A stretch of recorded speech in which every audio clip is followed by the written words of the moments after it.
Hello, everyone, and welcome back to the Tastemakers podcast. We have a very special podcast for you here today because we saw the conclusion of a very celebrated Game of Thrones piece of content, A Night of the Seven Kingdoms. So we've brought on some guests to not only talk about that, but to talk about the sort of franchise as a whole on top of everything else that we discuss here on the Tastemakers. I'm your host, Taran Armstrong. With me, as always, is Grace. How you doing, Grace? I'm doing well. So many other tastemakers with us today, Taran. It's very exciting. A true sampling, yes. With us, not as always, we have DM Philly. How you doing, Rich? I'm so good. I'm delighted to be here. I'm ready to taste some stuff. Let's taste some things. That's what we do here. We taste the things. Mari is with us as well. How you doing, Mari? I'm doing good. You know, a smart man said it's not alcoholism, it's a wine tasting. So if you do multiple tastes of multiple Game of Thrones projects, it's not Game of Thronesism. It's a tasting, right?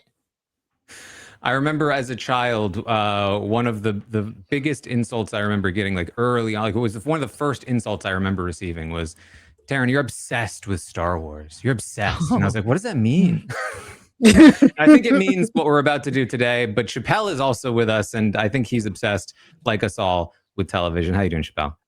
I'm good, and very excited to be here to talk about this franchise, but amongst the GOATs, you know, y'all know what y'all are talking about, and I'm just kind of here. So let's see if I can bring anything to the table. Yes, well, as I mentioned, Night of the Seven Kingdoms wrapped up last night, if you're watching this on a Monday. And it's, I think, people tentatively, it's like the return of Game of Thrones, right? Like we kind of felt that way with House of the Dragon. And then season 2 came and people were, I don't know. But Night of the Seven Kingdoms has really struck with some force back into the mainstream. On top of just being like very well critically received. In fact, it got into a bit of a spat with the Breaking Bad fan base. I don't know if people have heard about this. So basically, this is my understanding. And I remember actually back in the day when this happened between Dark Knight and The Godfather. But basically, the two fandoms in IMDb lore between Breaking Bad and its best rated episode, Ozymandias, got into a war with Night of the Seven Kingdoms episode 5. I don't recall the name of that one. Something about mother. Name of the mother. Oh yeah. The name of the mother. Name of the mother. Apparently, what has been happening is that the Ozymandias Breaking Bad fans have been down voting, have been like review bombing any episode that might come close to being rated like a 10 out of 10 because that was the only episode allowed to be a 10 out of 10 on the website. So, in the Name of the Mother, episode 5 of Night of the Seven Kingdoms was like approaching a 10 out of 10. They started down review bombing it. And so then the Game of Thrones fans struck back. And so now both Ozymandias and In the Name of the Mother have like dipped down to like a 9.6 or something. Yeah. So like Ozymandias, who's been a 10 out of 10 for like 13 years, highest rated episode on the website, is now has now been struck down by the Game of Thrones fans in a red wedding event. Rich walked me through this earlier today, and I had seen it on my thing because the thing that happened with The Dark Knight and The Godfather is that Shawshank Redemption then became the highest rated IMDb movie for a long time because it was like, you know, before that it was always Godfather. Last man standing in the Duel of the Seven. Yeah, we'll have to see what rises the actors of Breaking Bad and A Night of the Seven Kingdoms. So I mean, I do the perfect time for the Sopranos fans to come through and right. push college. You know, we can all get in on college right now. We got this. We got this. My feeling of I think it's extremely fun. I think that the whole IMDb feud is like, I said this to Rich, that it's both. So I don't like it, and also who really cares? You know, who cares what the rating of the episodes are on IMDb? Although I've been a little bit of an IMDb defender of like, actually I feel like often the rating does reflect like a little bit of what I think about the show. So, you know, but whatever. I feel like the thing that's been fun about House of the Dragon is that A Night of the Seven Kingdoms is I think it's been really well done. I think it's really good. I don't think it's without critique, certainly. But I also don't know that it what I think was appealing to HBO for House of the Dragon is like the scale and size of it. And I think Night of the Seven Kingdoms, like I think we've all, had thoughts about which are the moments that really have been really exceptional television out of the show. And then I don't feel like it's like piercing through to like general public. I think like online it's been like very well received. And if you're a Game of Thrones fan, you're like loving it. And has it been able to like that audience past that? I don't know that it's officially done that yet. But I think a very good, an excellent season of television that we just got. Well, can I say that I just saw that it averages about 13 million viewers, which is about the same as The Pit. The Pit is averaging about 12 million viewers, and it's on track to be the third largest HBO Max like debut season, from what I understand. So okay. Mm-hmm. If I have to downvote this to keep it away from The Pit, I will. Okay, now I like it. But this isn't downvoting. This is actual ratings. I stand with The Pit on this one. But okay. I think anecdotally, I'm getting a lot of man on the street of like people that are saying they're waiting for the whole season to finish before they want to sit down and binge it all. So I feel like in the next couple of weeks, it's going to catch like a little bit more wind in the sails.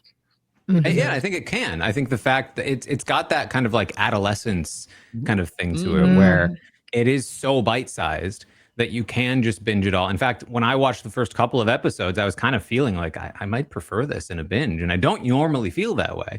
But that's a huge part of like the story of Night of the Seven Kingdoms is how small it is in comparison, and how cheap it is in comparison to other forms of the show, and I think that's really compelling for the people producing the show, and it's something that is very refreshing for the people watching the show. Is that like this? It doesn't have to be the Death Star 2.0. Like it doesn't have to be the Jon Snow show.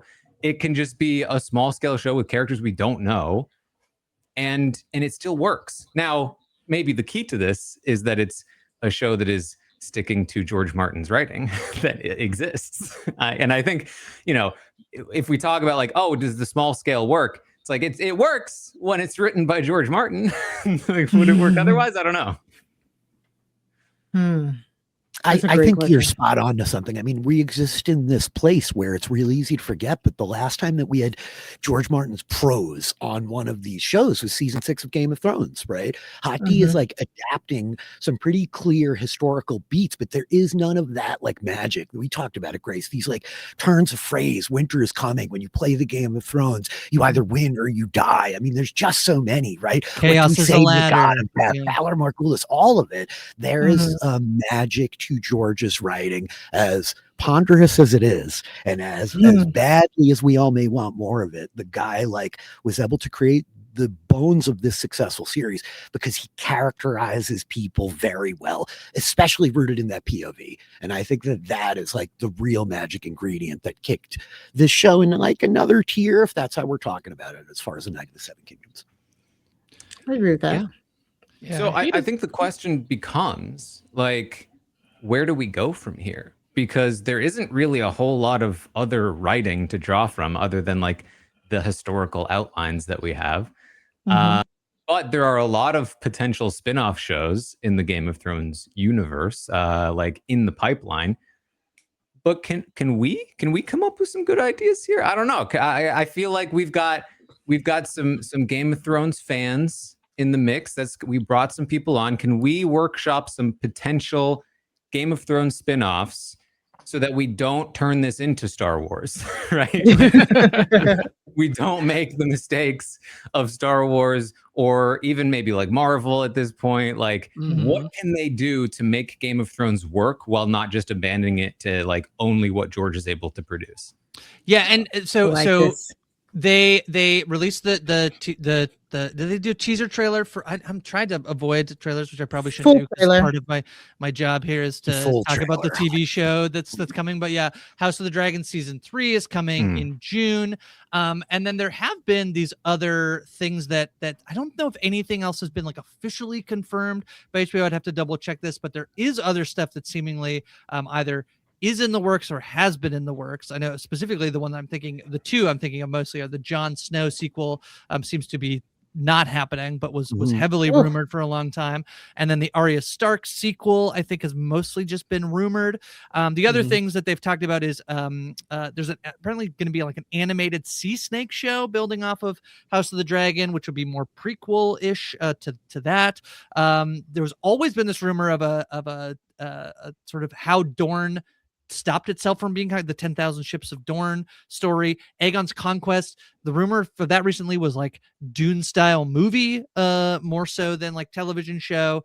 And then apparently like a Golden Empire, sort of like an Essos type story that was coming. Those are the things that are in the works. I had sort of pitched ideas like maybe a draft between us, but I think we've reworked this. I think instead what we can start to do is I think pinpoint specific things, and we'll start to like writer's room these, and maybe by the end of it we'll take our best ideas and see what the audience is vibing with. Does anybody have either between the stuff that has sort of like been rumored out there, or maybe something that has like not been, I'll start with I'm going to start with the first one that I think is like the Reddit dream theory, like of like this is the one that they should be doing for sure, which I don't know whether it's true or not, but let's talk about it, which is Robert's Rebellion, which is the story that leads into like, this is like the stuff before Game of Thrones. And it's also the thing I feel like that feels like George chose not to, like, he could have written the story of Robert's Rebellion. He does not. He chooses to do, A Song of Ice and Fire, and starts to do sort of the Clash of Kings, like this stuff. And so it's all excellent backstory, and then people are like, oh man, your backstory is so good, let's see that. So I feel like Robert's Rebellion is one that always gets thrown out as like, we got to see it. Definitely think there are reasons why we shouldn't do it, but I have to say I'm not totally opposed to seeing Robert's Rebellion in some form.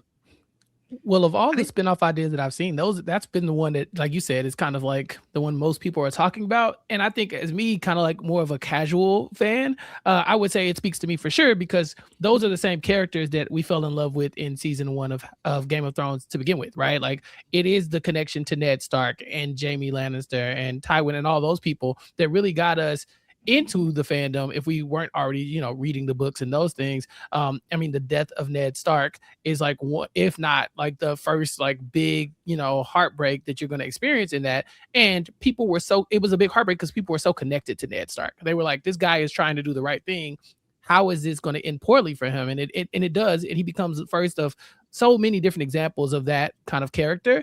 And I think that diving into more of the people who brought us to this place cannot be a bad thing. The love-hate relationship the fandom has with Jaime Lannister as well. But even for me, as far as Robert's Rebellion, I want to see Robert Baratheon doing his thing. We kind of meet him when he's on the other end of being the badass that we know he is. But young Bobby B was out here moving crazy, and I wanted to see it. So yeah, I think that there's a reason why that everybody wants that, and it would be so fun to see it. But I don't know if if this stuff is already pinned, then you just go to George R.R. Martin's actual writings and just go off of that. But if not, then you just kind of look at it and just you just kind of throw everything at the wall and try to make a compelling story with the 5 or 6 great characters that you already have. Mara, is the feeling that it's like too close to what we've already seen? I think that's like the biggest. I don't think so, because if you remember in season 7, it was either 6 or 7, when we got the Tower of Joy scene, everybody just lost their ish for that. It's the one thing that everybody wanted. We wanted confirmation. We wanted that R plus L equals J. We wanted all of that. And it would be essentially asking for a whole season of that. And I think they could do that. I think if they realistically go in there and map out 2 seasons for Robert's Rebellion, like a good tight 2 seasons, they could go based off everybody's recollections, because remember, we have so much of George R.R. Martin's prose from the books that are out, because it's all done in like flashbacks. We get different tales of what happened at that time period from different people, and so it's not like that's the reason why we know it all. You know what I'm saying? So I think this is the perfect draw, and it would be the return of Game of Thrones proper. It gets people out of that where are the dragons type thing. Me and Chappell were talking about this the other week. I was like, I think people tend to forget that when we were introduced to this world, there were no dragons. You know what I'm saying? Like there was no dragons, but that gets lost in it when Dany's dragons are born in the last episode or whatever, and then now from then on it's the dragons are coming, and then we go to Hot D, there's all these dragons. Everybody, I think people are so used to the big spectacle of the dragons that they forget what really makes Game of Thrones special, which at least for me is the politics, the interplay between the houses. And Robert's Rebellion is peak. Like it's peak. It's that and we kind of saw it in House of the Dragon in the first season, which is why people love that first season. It's that feeling of trouble brewing. It's that feeling of, oh my God, this is about to it's about to pop off.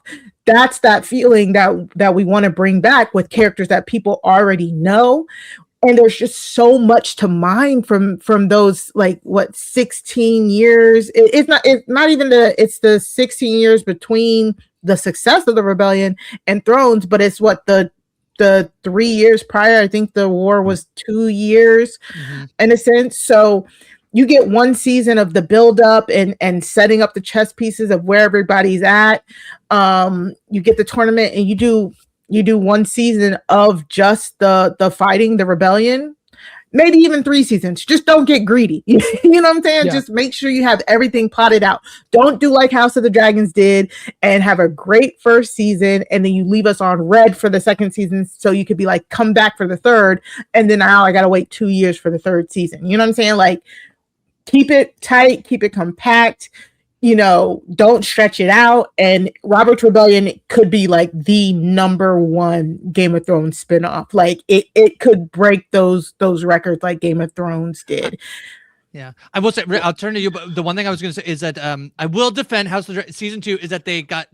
Oh, I love it. I love season 2. But in terms of where they ended, they got an episode cut, and then the writer's strike happened, and they couldn't change their script. So they okay. Yeah, they couldn't change it. So there's a little bit of like there were a lot of extenuating circumstances. Good to know.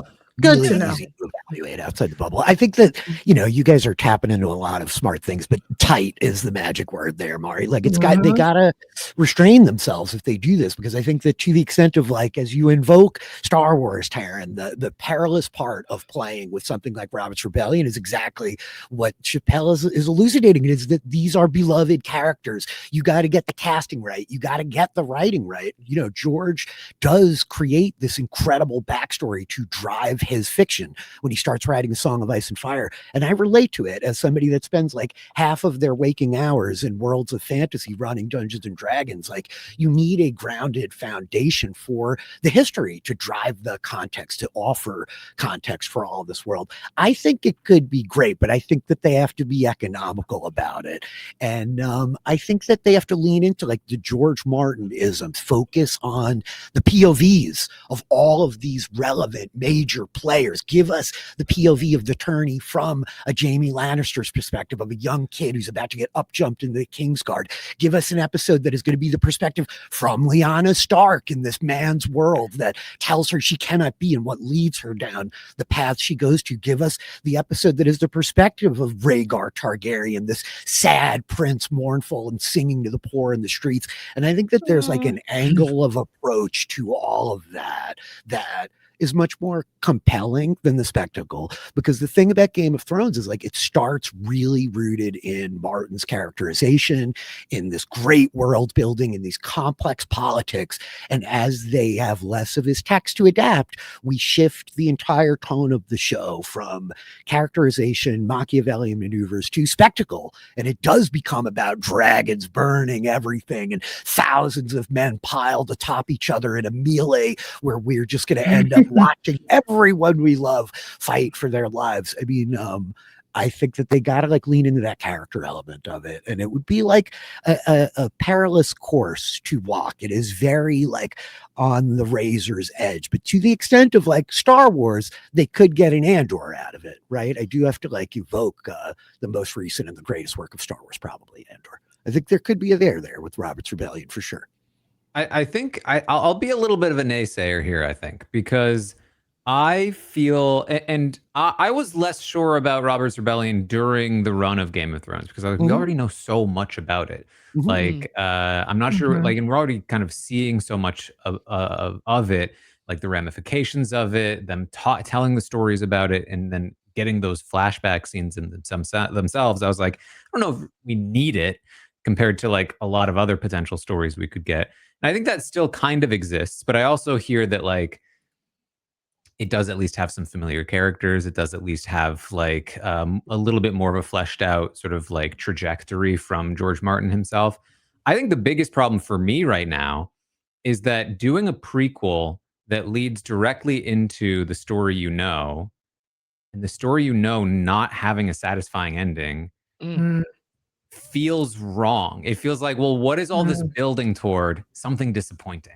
So like every like, you know, for like the, you know, the Rogue One or the Andor of it all, like, oh man, getting the plans for the Death Star. If they then like didn't blow up the Death Star, or like, you know, like if it was a really like bad, disappointing ending, it feels so much worse to go through all of those motions. You want those details to feel like they matter and matter in a satisfying way. So I almost feel like before we get Robert's Rebellion, because I think we could still get it, I think they need to fix the ending, and you fix the ending probably by doing some sort of sequel series first. That's my thought. I totally get it, and not to turn it into a Star Wars podcast, but to the point of like Andor comes out after a sequel series where there are a lot of Star Wars fans that feel exactly what you articulated, that like, oh, okay, this is all for naught, and yet against all odds, right? So I kind of share your reticence, Taran. I think it's like a dangerous one to go for because it is so important, and because it's leading into like, you know, this guy's unfinished magnum opus, right? There's a lot of nets to get hung up on, but it could be great. Yeah, I feel like it's just in House of the Dragon, some of the weakest parts to me were like the longer term ramifications. I won't get into spoilers or anything, but like these parts that are like, oh, this is so necessary for the story that's to come, the long night, like all of this stuff. And it's like, well, we kind of just like brush them off, you know, like it wasn't that big of a deal. So like I don't know if I feel like the urgency of this is in the way that I probably should. So yeah, that's just my thought. But my thing is, how do you even get a satisfying sequel series out of that ending of Game of Thrones? Because some of the ones that Grace mentioned, like the Jon Snow sequel series, the Arya sequel series, honestly, none of those sound exciting to me. People saying like, oh, maybe Sansa could be, that doubly doesn't sound exciting to me. Character. That's not the essence of the show. Yeah, so I don't even know how I feel like you have to completely just retcon, and I don't even know how you do that. You know what I'm saying? Like, has a show ever come back and be like, yeah, forget those last 2 seasons? Well, I mean, if we want to move on from Robert's Rebellion, I guess I will pitch a sequel series potentially. Any last words on Robert's Rebellion? Any final thoughts on Robert's Rebellion? Just a little bit more on Taran's point that, like, you know, you're leading to something that's disappointing, but you're doing it with characters that you love. And so what if you're like the new casting of these characters isn't like, it's not up to scratch either? You know, we're going to be coming in as like, oh, this is the Jamie we have now. Oh, I don't know if this is the same Jamie that we could see doing XYZ. The characterization has to be on point, but so do like all the performances, because those are the beloved things. And we know it gets ugly after a while, right? So it's kind of like when you're going to hit the high notes as high as you can. And there's a lot of room for error, I think, to Taran's point. So, but to your point, though, that could be the draw, though, because Jamie, it is the draw, because Jamie, who is in Robert's Rebellion, is, you know, nowhere near the same Jamie by the end of Thrones, or by the beginning, middle, or end of Thrones. So, I mean, and even with Robert, right? Taran saying like, oh yeah, it gets to like a disappointing thing, but technically what Robert's Rebellion leads to is Robert on the throne. I want to see like like if they do Robert like he was a chivalrous knight hero, like if they really do him up and really make us like fall in love with him to become the king, then I would love that. I would hate to see we us getting like boorish Robert, sad Robert, which technically we shouldn't, right? We shouldn't get that until after Lyanna's death. So if they can give us that side of Robert and they can give us different sides, Ned, well, Ned just stays shy and quiet, but I think that's where that goes. And just seeing a different side of those beloved characters is what'll bring everybody back, regardless of the ending or not. I think. Well, I think the risk and the benefit are very much, I think, like two sides of the same coin, which is that it's so familiar that I think it could be hugely successful, because we're all like, oh, wouldn't it be fun to see like, young Jamie, young Ned, Robert Armeo, who won a BAFTA last night, is the guy who played young Ned. We're pulling him back up, but I think that like, that's also the risk of it, is like it will come with expectations, which is not something, like I think so much of what, again, we're so invoking Andor because it's the best example of like it's really good that like plays on a thing that we all know and did something so exceptional, is that like there weren't, I think, a ton of expectations about what this, like the fact that it was framed so differently, whereas I think Robert's Rebellion comes with a lot of expectations that I think is like the reason why it could work, because we're all like super we have attachment to it already, but the downside is we have attachment to it already. I've been talking to you, Grace, but I like very foolishly started reading A Song of Ice and Fire again because of Night of the Seven Kingdoms. So I'm very much like back in the George Martin space, which is why I keep talking about him. But to invoke a different show that has nothing to do with Star Wars and your boy Robert Armeo, it's shades of Rings of Power. And I do think that there's a dynamic where, for me, as like the big book nerd that really wants the next novel, I am always going to be a little bit more reticent, like you, Taran. I'm like, God, it's dangerous to go in here. But people go, like you and I have talked about Rings of Power, Grace, like the inclusion of prominent characters from the main Lord of the Rings series is something that I just don't need. I'm much more interested in a Lord of the Rings show that is going to the people that have not gotten deep development. But I am very far down the rabbit hole as somebody that runs D&D 5 nights a week and like talks about TV all the time. Like Game of Thrones broke through. It broke past the IP. It blew the genre up. It was that like Sopranos zeitgeisty, captured everybody's attention. And to that extent, I think it's really easy to like sit here from the like inside the George Martin of it all. Like, I don't know, could be dangerous, where like it would have the most appeal. You say Ned Stark, Robert Baratheon, these are people that would like draw a Game of Thrones viewer back to scope this out. Somebody that may not be there for Hot D. Like who? More Targaryens? They're the incest family, right? I'm out. They're gonna make news while they're casting, is what's gonna happen. So, but okay, so Taran, you have a sequel idea. Yeah, well, okay, and I think it actually ties in because I'm hearing also what Chappell and Mari are saying, and Mari, your pitch especially did make me realize I'm thinking about Robert's Rebellion in the way that they're pitching the sequel series, in the sense that it's like here's like Sansa, or like here's like something we can do, and I'm thinking Robert's Rebellion. Okay, it's about the rebellion, but for me, it's actually better if it's about Ned Stark and Robert Baratheon and Jaime Lannister. And if it's really character focused and they don't try to make it like an epic lead into an epic story, and instead make it a like, how did they become the people they are? How did this event change them as human beings? And they really keep it character focused in that way, I do think it actually can work really, really well. Taran, this is going to be some tacky feedback for you, Taran, but it's giving Gotham, and I'm happy about that. Okay, because they, I said it's ghetto, but I will stand here 10 toes down. Gotham, they did what I needed them to do. The story makes no sense in the long run, but as far as like the character building for just the names that we had already known for years and years and years, so they spent time with those characters. Yeah, later on, like the canon doesn't make sense. That's fine, because you really did get to know the characters in that little bubble. I stand with that type of energy, Taran. So if that's what you're getting at, I'm in. Yeah. Name one way the Gotham canon doesn't. Please. Let's not.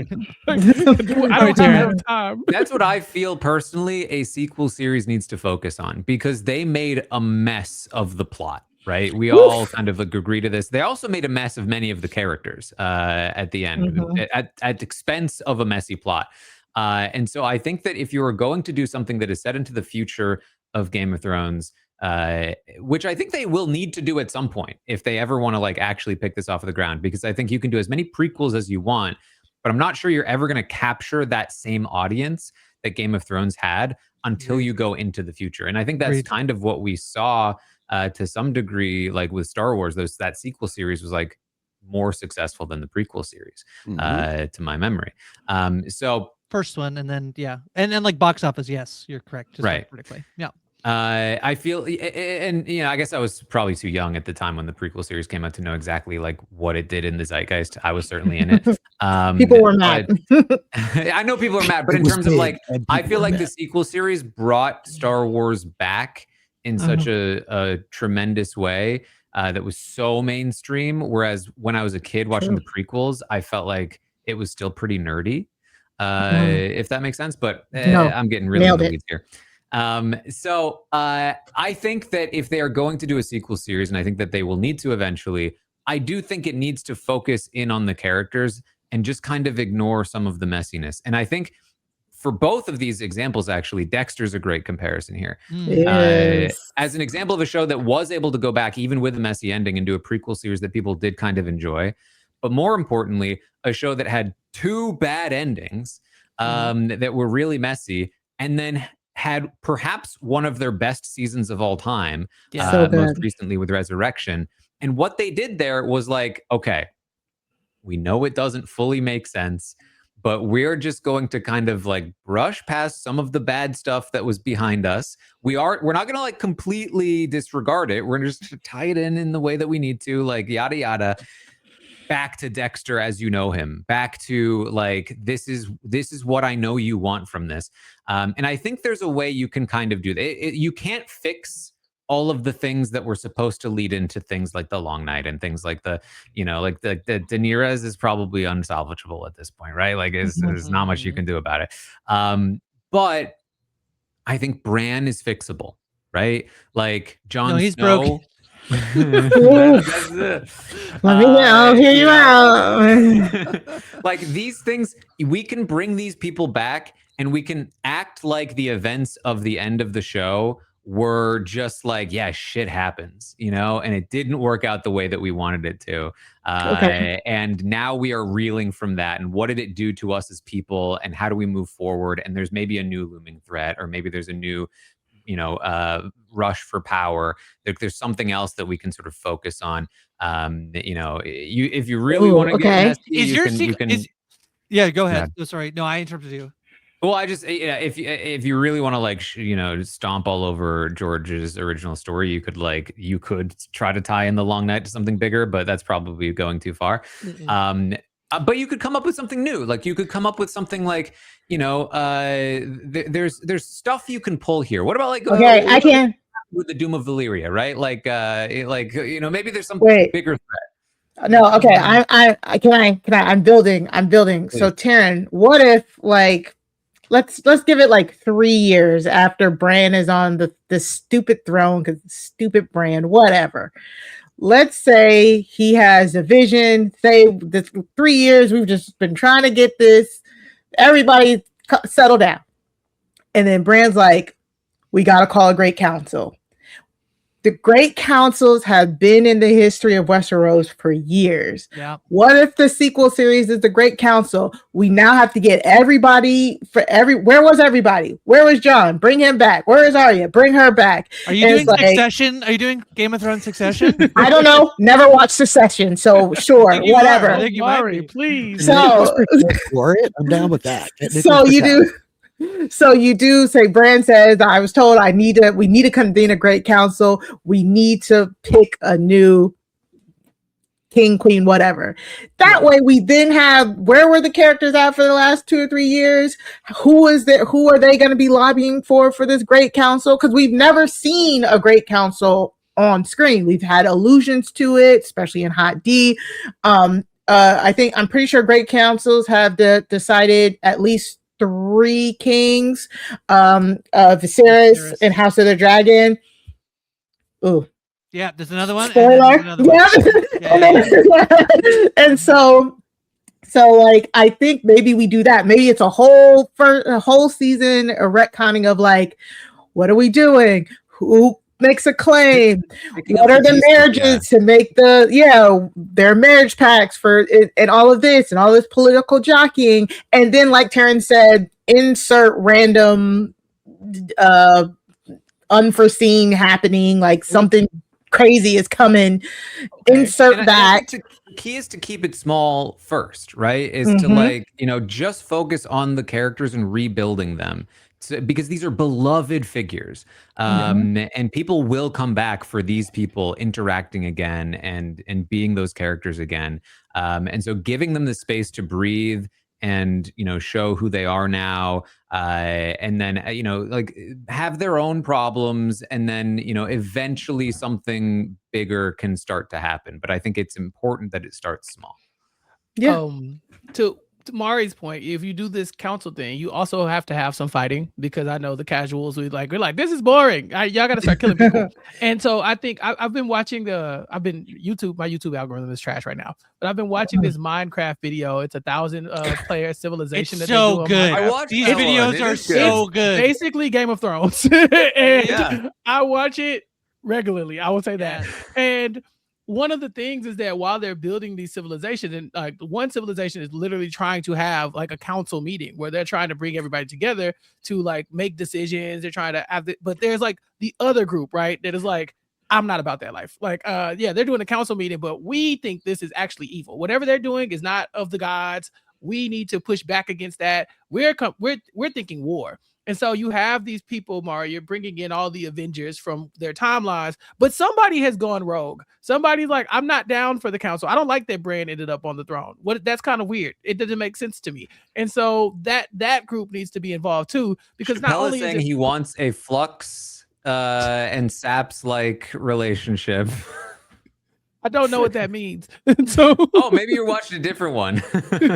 The one I was watching, the one I'm watching, it is a different one. There's like a bunch of them, but yeah, what happens is, no, you're right. Flux was in that one. You're right. There you go. So while they're building the bridge to, anyway, so yeah, while they're trying to build this civilization, one group thinks that this is bad for humanity. And so although this big meeting is happening, Mari, we need people who are like pretty anti the meeting, not so much anti the group itself, but like this itself should not happen. And so we're going to try to stop it. And so that way you're not just bringing the people in to talk about what's about to happen, to talk about who's going to be in charge, but they also have to have a little action, because otherwise it's not, the Game of Thrones universe. It's almost like some like Lara Strong blood and cheese maneuvering on the sidelines alongside this great council that you're like tapping into, right? Some assassinations. The political posturing and maneuvering, which was always the heart of the what I think a lot of the casual viewers liked about the show, with the characters that people love, and just bring back some meaning, like. I've read book series too, where like my favorite series is The Realm of the Elderlings, and it operates through different trilogies of books. And so there's like a trilogy that follows the first trilogy that takes place like a decade later, and it continues the story in a way that kind of it doesn't fix, because it's all part of one story, but like it just takes what happened before, turns it into trauma, and then moves forward with it, right? And I think that you can do that here. And I think that you can kind of like Dexter kind of did, you can reinvigorate this whole franchise without needing to kind of skirt around the edges. And I don't hate the skirting around the edges. Night of Seven Kingdoms is great. But like, I do think that ultimately, eventually, you're going to have to fix it, and I think that comes with a sequel series. The Great Council thing is a great call, Mark, because you can do, and even the thing too, where like I think Chappell, you said of like where you're like somebody's out there going to be like, oh, I hate that Bran is that they have. I think in this version of the show, where basically everyone is going to be like Bran himself. I think it's going to be like, I had a vision and I'm not supposed to be king, and like now we need a Great Council, and we're gonna actually put somebody in charge. All while that's happening. I do agree that you probably need something. And the only thing I'll say is that like it's funny, Taran, when you were talking about sort of like the long night stuff is hard to retcon. It's been a while since I've rewatched the end of Game of, I don't think I've ever rewatched the end of Game of Thrones. And so I have a little bit of I almost feel like new mysterious, Winter is not that hard, and I agree with you that it probably shouldn't be what this show is about. And also basically like the threat of like magic this is a low magic world. And also the first scene of this show ever is like the White Walkers attacking. Do you know what I mean? I mean, like part of the because end, Magic's back though. yeah, part of the end is that like it's easy. It's also rushed, right? And that's part of the lamentation that we have about it being handled. But an apocalypse drops on King's Landing. Like hundreds of thousands of people are slaughtered in the streets. If like we talk about the fallout of like the Blackfire rebellions, forget it, man. What are the proletariat going to be doing to these 12 noble knuckleheads that picked King Brad the Broken in the same dragon pit that these, Targaryens have been dancing around in for 3 centuries? Like there's a real angry common folk, I think, brewing up under this like sensory king. And to the extent of the low magic, Grace, Drogon takes the body of his dead queen and flies across the ocean. Like dragons are returned to the world, while we have maybe purged the threat of the White Walkers in the north, and presumably all the children of the forest have like died off in this last defense, according to the TV show. There are dragons back. Like there is at least one, and like if I remember my Jurassic Park right, life finds a way, there's like there's a there of like the angry masses, the like new nobles and like the bronze of Highgarden that are completely functionally ill-equipped to handle their role in this like burgeoning aristocracy, and their man of the people, crippled king, who spends half his time warging into crows looking for Drogon on the other side of the continent. Like how much is this guy worried about the price of eggs? We can all agree Bran should be a terrible king. Yeah, there's like a real, the worst. But in our fan fiction, he's basically like, this was a bad idea, guys. I was only temporary. We got to pick someone. Well, it's because he finds Drogon and he gets to fly again. Would you want to sit in that iron freaking? Sure, you want to like fly across Essos. Yeah. Okay. I'm with you. This has made me excited again. We figure it out. We retconned it. Yeah, because I think Game of Thrones works without magic in a lot of ways. I think like there is magic, but I think in a lot of ways the things that like got you into season 1, the White Walkers were there, but like it was the chaos of the ladder of it all. It was some of the Daenerys stuff for sure, but it wasn't that it was magical. It was that we trying to see her come into power, and I think that like if we can really skirt past the darker parts, and by darker I mean the long night, but the last 2 seasons of Game of Thrones. Really? Yeah, I mean, people are going to be very anti-magic in this world at this point, I think. Right, and where the books was going is magic was reawakening. So that was a great point, Philly. That I did forget because of the end of the show. Like the whole thing is like the dragons brought the magic back, and so there are more magical things happening. That's what Melisandre is able to do, her shadow babies and stuff. Like the big bad doesn't need to. Yeah, he's too magic. Exactly. They want an everyman. Can I ask you, do you think though that this like, and this isn't like, they're not like, this isn't like real, like the show's being greenlit and we're like whether or not it's going to be, but like you would think like I said the point about like the way that magic is, so it is low magic and yet magic is the first thing we ever see on the, is like White Walkers are the first scene of the show. Like George being like, like do you, it feels to me like the way that this really good idea that we have would get ruined is like it goes to HBO and then like, okay, and then also Bran has a dream that like this bad thing will happen, and then we have to build up 5 seasons to that moment that thing happens. No dreams from Bran. I think it's much more like down to earth, like people want to stamp out this new magic. Like it has only brought them misery, between the White Walkers and Dany, like it has only been terrible for them. So we don't want Bran the broken. We don't need a witch king. Exactly. And these people popping up with these power, get out of here. We don't want you. Because of what happened, right? And it's a way of tying in what happened into something actually like worth exploring, right? All right, so we've talked Robert's Rebellion and we've talked The Great Council. I think these I think are the 2 shows that we have on a week. I'm going to anybody else if you have an idea for a seed of an idea of a show that you would want. to see. That I would actually want. You actually we'll write it. We're going to continue to writer's room an idea. Yeah. You know, the show is very character driven, and Mari and I were yesterday. We were talking about kind of like Tanzil the Tall and Dunk and their whole thing here.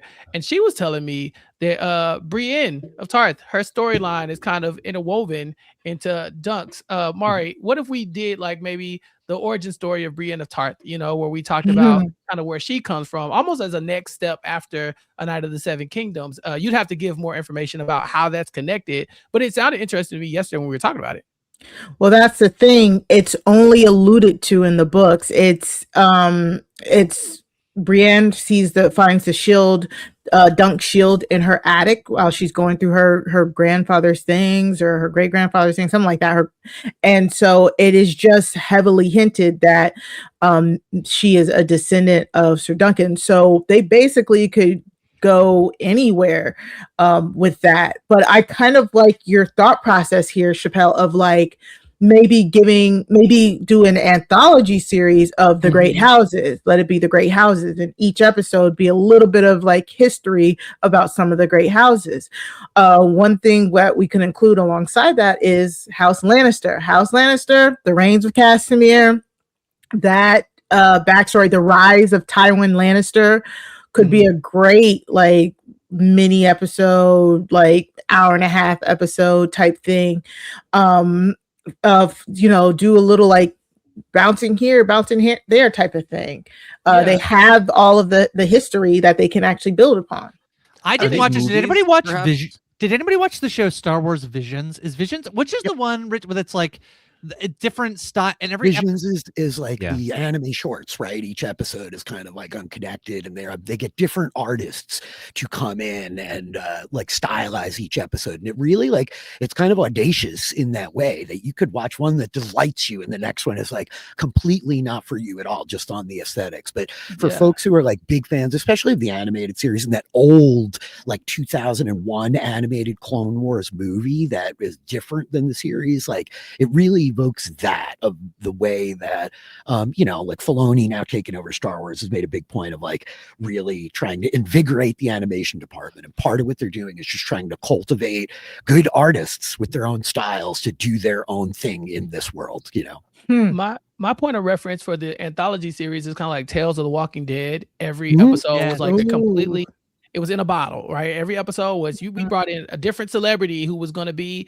this person, and they had a story for one episode. And there might be light hints to the bigger story, but they never leave that little episode, right? Like none of the stuff in Tales of Walking Dead was consequential. You could have skipped the whole series if you wanted to and still be fine. But if you liked those character moments or those different aspects of the show, then you got to enjoy each of those things. And with Game of Thrones, there's so many, like Mari's saying, there's so many houses that you can talk about. You can dedicate an episode to this house, dedicate the episode to this house, some of the lesser known houses or some of the bigger names or families that we know, like the Tullys or something like that, could have an episode. I think Eyes of Wakanda did the same thing on Disney Plus. Where, you know, and then it was all tied together by the end, but each story was almost like a time jump into different areas of time where you were really able to focus on that one person or that one storyline and how it fit into the grand scheme of things. I love all the characters in Game of Thrones. I love how much time we spent with them, but then they just gotta go away after a certain point. And it would be really fun to kind of like say, like, remember that one fan favorite character? Let's say like Serial Pharrell. Remember Serial Pharrell? Well, here's how he ended up being Serial Pharrell. And then the next episode, we don't ever talk about Serial Pharrell again. I think there are a couple things. I'm a network guy, you know. I care about the bottom line here. Yeah. We need one. We need it. Thank you. First of all, a lot of these comps you're giving me, not very successful shows, right? So like, it's going hard. Thank.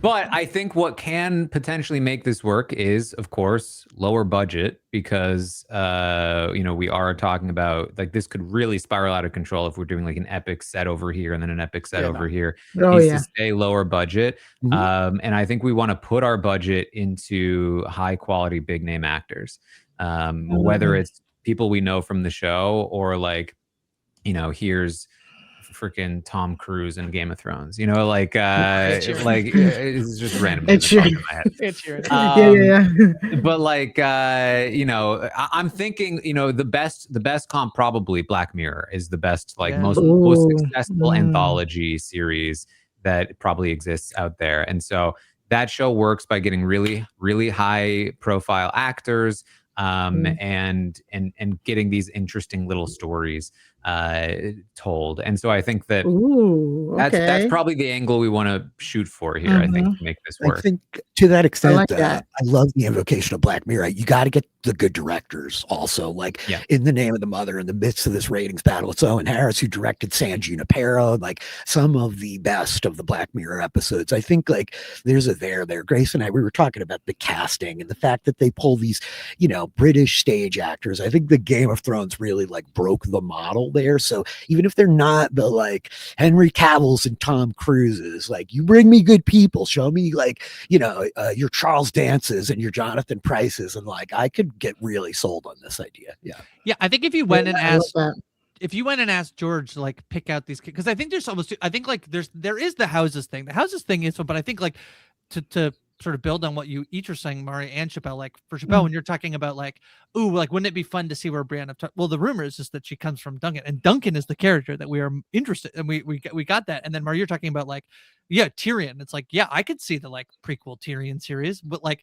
I think to pair it off of Taran's point, you want to like pick the like a really interesting person to like story. and then do that story, maybe an episode of like how does, you know, what is Tyrion's life like, or Tywin, I think is who we're looking for. Where how does he come, whereas like opposed to where I think like sort of like I would watch like the animated like history of the like I have in front of me, I have the World of Ice and Fire, and it is my favorite book, and not my favorite book, it's like one of my favorite Game of Thrones books, and it is just like like I could envision an animated version of like a bunch of different, like give me a Children of the Forest, like when they first like before anybody, like the first time they meet the like the first humans that come over, like, but give me like the animated show of that. Then there is like I think like the thing that I think is would be more successful, which is the like you're pinpointing like who are the characters over the, I think characters actually more so than like, yes, it can be attached to a house, but if there's a more interesting, like I think even where you're saying, Chappell, is like I would watch Bronn as the Lord of High Garden, like give me that. Let's see what happens there. And him swaggering into High Garden, like, and then having what's going on over here? Sit in a council meeting with all the Lords of High Garden who are like, you know, make it, you know, hey, like that's off this with a crossbow, Bron. What are you gonna do, man? Yeah, but like individual, it's like smaller stories that aren't like so sweeping, right? Like I think that's a great point. Yeah, and name it the World of Ice and Fire, the animated series, and just all these little. Oh, that's fun. Fun. Yeah. All right. Can I just say the reason why I would hate a Jon Snow sequel Beyond the Wall thing is, for me personally, like we've already squeezed the juice out of what political machinations could be beyond the wall, you know, the king beyond the wall, the different clans and stuff like that. So for me, it would be kind of like just a creature feature. And I get that some people might like that, but that personally wouldn't be for me. I would be more here for like Giant's Bane, the show of Tormund seeking his life partner, right? I mean, he's got this great infamous story that as a 9-year-old, he crawled in the bed with this giant. That's why he got so big. I want to see him out there wooing she-bears and wandering across the north, like being Tormund, and just Jon as like his Dolores Ed, like surly, broken, just like Jon's just behind him to like, you know, throw some really obnoxious and like heartless barbs once in a while. But I'm there. I mean, the other one is like, What's West of Westeros, the Arya Stark show. I like loudly and vociferously will like extol the virtues of Arya Stark as possibly the greatest fictional character of all time. And I think Maisie Williams like brought the character to life in a fun way, but it's another one of these things that's like so perilous, like done well. That is the show that I want. Let's get the F out of Westeros. Take me someplace new. You like creatives working in Hollywood with these HBO contracts want to tell your own story. You want to submarine your story into IP. That's the one to do it. You can show us Drogon here or there. And like, again, do the creature feature thing, but it's the opportunity to like get into new characters. That said, like, yeah, maybe leave Arya Stark alone. Like, I don't know that I actually want that, because as soon as it like misfires at all, and we touch that like not so ideal Star Wars space of like modern IP, I'm gonna be really unhappy, right? So I'm with you, Mari. Like, what John if she goes Cho, west and it's like, just Star Wars? Yeah, like, it is Star Wars. I think the only way for that to work is if she's not the main character. I right? agree. Like, I think, yeah. The main character needs to be the location and the people that exist there. And then she can show up in the story and be a supporting character. And she has her own backstory that you know about, and maybe she'll talk about eventually. But like, if it's through her eyes, and then it feels like, why is it even her, if that makes sense? Right. Like, what is she actually bringing to the table here as the primary focus of this story in a new place? The one note Other that than I just would name give to recognition is like the one thing that is interesting, like Jon Snow's perspective by the end of Game of Thrones, especially for like just sticking to the script of the show. He's like a broken, shattered man who's not sure whether or not he did the right thing and has lost everything, you know. And then he like is getting sent right back to where he started, go serve in the Night's Watch. Like, it's tragic. And we all know that Kit Harington like nailed his brooding face. That like that's what that show would be afterwards. Arya's last moments in King's Landing with the Hound, and he's like, do you want to be me? Do you really want to be me? Because everything that I've seen from my whole interaction with you is you walking the path to being me. Here I am, an old man who is fixated on revenge, and I am going to go die in this building. If you come with me, you will die. And she starts like weeping and says, for the first time, she says his name, I'm sorry, Sandor, thank you. There is a shift in her perspective. For like, I know we don't love the end of Game of Thrones, but like Arya walking through the apocalyptic landscape during the bells, like that's a moment of like change for a character that has kind of like changed a lot across the show. So there's maybe an angle of interest. I'm not really sure that I want it. I don't know why I'm selling it this hard, except I feel like somebody needs to.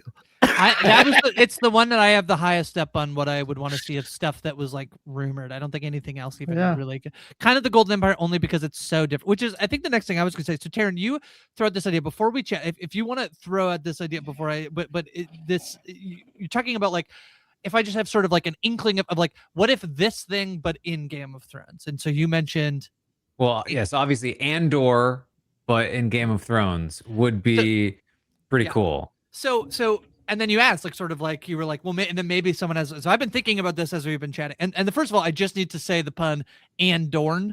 I'll just say that. Just all good.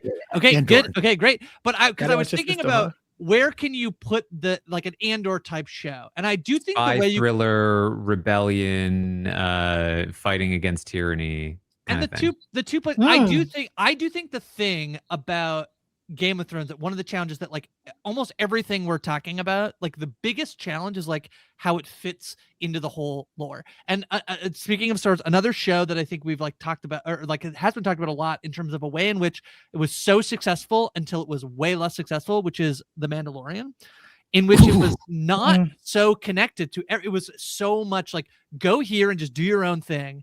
And then suddenly they were like, and also all the Skywalker, like here's the Skywalkers. They're like, stop. So I think like the beauty for me, so much of like what's so fun about the Game of Thrones world is that there's so much history you can go into that George clearly like kind of knows what's going on there, where things could be important, but they don't have to be important to all of Westeros. So I think you could literally go to somewhere like Dorne, or you could go to the Vale. I think these are, but you could literally go to any capital at any time during any of these events, and probably most times figure out a story where like, yeah, do we need to set up like the assassination of this like corrupt like lord in this area, and how do we like set up the like that happening in an Andor like way, where if you can imagine like we met like, you know, an Aaron, Rob and Aaron in the show, like is a little boy, but like imagine like, you know, sort of, you don't have to have it to be the Mad King. They could just be of this area, and it's like what are we rebelling against like here in this specific area, trying to retain its independence, right? You know, against overwhelming odds. Like, I hate to say it, Dorne was in the unfinished books in the release transcripts for the new book. Dorne was like, it's a major trying, plot line. yeah, it's a major plot line. It's a major like undermining of the Iron Throne, but it included major players in the original series. It included Marcella from the original series. So it's just kind of like, what do you like? Do you is it like a flashback? You know what I'm saying, when you're doing that? Because I don't know Andor as a reference. Does Andor take place? Like, where does Andor take place? Andor is like the immediate lead up to the original kind of Star Wars films. And right? when I say Andor, it's less about its placement in the story and more about like the vibes. I think especially, Gotcha. I can only speak for myself, but like in our current times, I'm just gobbling up any kind of rebellion narrative. Yes. So let me give. I feel like I didn't give my pitch well enough, which is I think an Andor-like show. Let's say you set it in.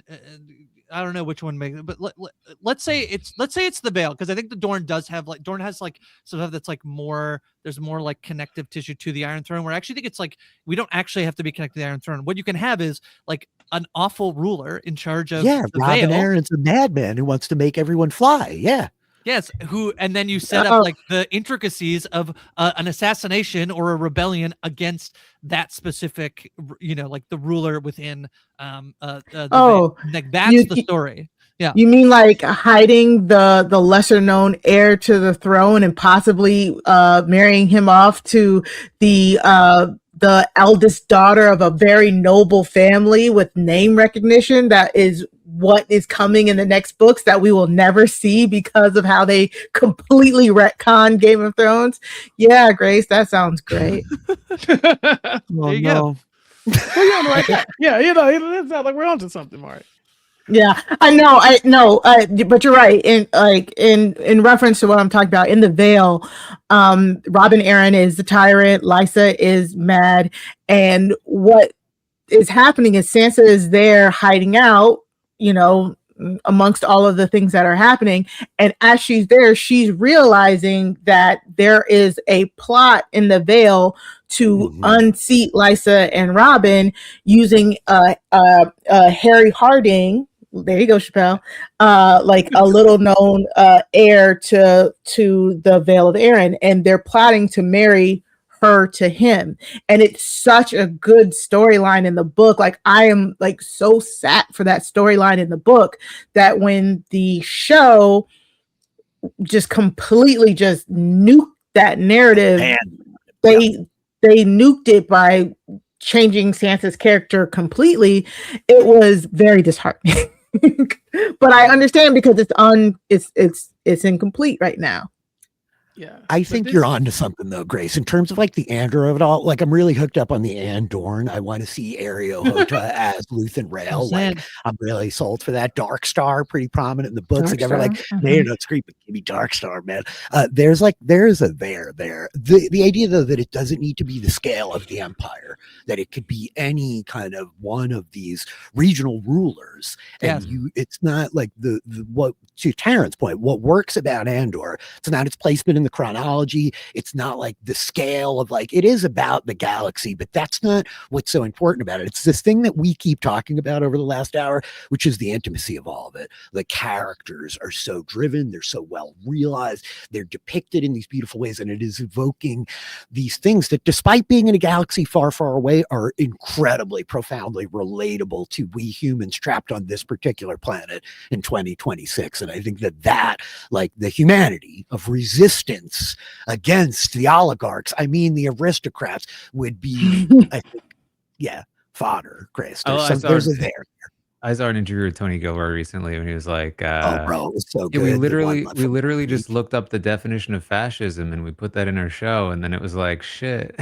literally, what's her name from The Pit also said she did an interview. She's like, it kind of sucks that just like showing things that happen is considered liberalism, but such is the world. Chappell, can I ask you? Are there? That's my idea for an Andor show in somewhere in the Westeros, where I think you just have to like narrow in somewhere and not have it be implications for everywhere. is there other characters? I'm asking you specific. Is there other characters that you from the Game of Thrones world that you're like, what you want to see more of? I do have another. I did ask you a question, and I don't mean to then. No, go ahead. But, okay, there's a very prominent book character that is cut from the show as well. Oh man, I'm excited now. Yeah. I'm excited. And I don't know if you can do it with this character, but I think you could explore what happened in the book with this character in a show that could be interesting, which is the character is Lady Stoneheart. This is zombie. Yes, sir. Yeah. So I think it's really hard unless you're just like, she went over here and did this thing. Like, I don't think we're doing that. So I don't know if you, and this is mostly, I'm like throwing out like thing that everybody who reads the book is like, I can't believe they didn't do this on the television show. It's crazy. It's crazy with Michelle Farley. So I think the pivot there is like, it's dangerous to do that in the book because of what Taran was talking about. We're kind of trapped in the cat. Like, I don't know how much you could tell about Lady Stoneheart because in the text, she's very tied up with like the Brotherhood without banners, but she is not the only one. If you go north, you could probably do that with Cold Hands. And he's like a maybe less interesting version of Lady Stoneheart. But there is like that Jon Snow creature feature wild beyond the north. And there is like a whole untold story of like what the F happened to Benjen Stark, man. And Cold Hands. Yeah, Benjen is interesting. That is a little bit more like adventure based in that traditional fantasy than like politics based. Like Stoneheart's pretty much got one MO, which is like revenge, right?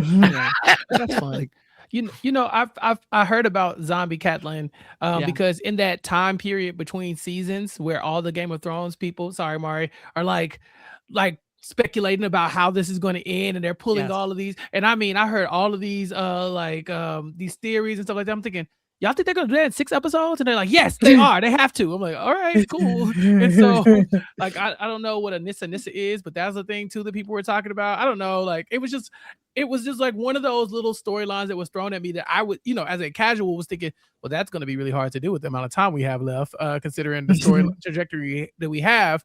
But if you feel like there's a way you can squeeze that story out, and it doesn't have to necessarily be her, you could just kind of give her qualities to somebody else. Like, we don't have to, it doesn't have to be directly tied to Catelyn or the brothers. You can literally take that revenge story and just put it on another name, not like unknown character or like a little known character in Westeros that doesn't really, like, almost inconsequential to the main storyline, and still make it work. I mean, they've done that with other characters for sure, right? Where they're like, this would have been such and such, but we gave those qualities to somebody else. I think like if it doesn't work within the story, you can, try to find a way to move it out of the story, but still use those same revenge plotline beats.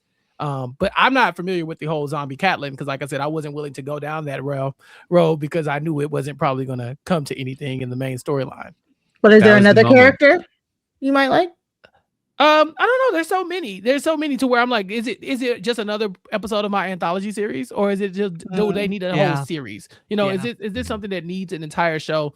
I definitely think the Andor needs a show, right? Like, you need to sit with that week to week to kind of let the intrigue build and the whole spy portions of it build. And you can put that in any kingdom because all the kingdoms have had rebellions and power shifts and things like that. But I don't know if there's any particular character that I think needs a whole fleshed out show, maybe like a head of one of the houses or something like that, because then you can kind of get into their lineage. Mario, you're really good at like pulling up the family tree for me. Yeah. Is there any family that you think like the family itself could do like a whole series in a bubble? Yeah. I mean, now that we said it and you guys have really gotten that anthology series down, I am now thinking that House Lannister would be better as a whole complete series, because I do think the tale of like how Tywin rises to power is such a good story. That it could definitely get a whole season or two from itself.